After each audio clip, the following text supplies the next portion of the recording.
Like and subscribe to Desi Engine. Click the bell button to receive the latest video.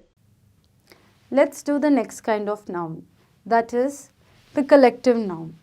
What are collective nouns? Collective nouns are words for single things that are made up of more than one person, animal, place, thing or idea. Let's take few examples.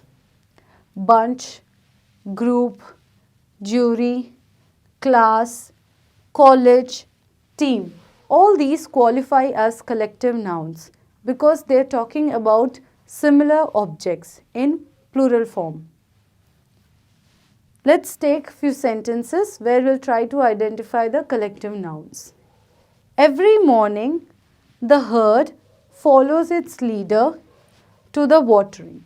Here, a collective noun is the herd because it denotes a group. In the next sentence, today, Mrs. Kennedy's class takes its SOL test. Here, class becomes a collective noun because it talks about a group.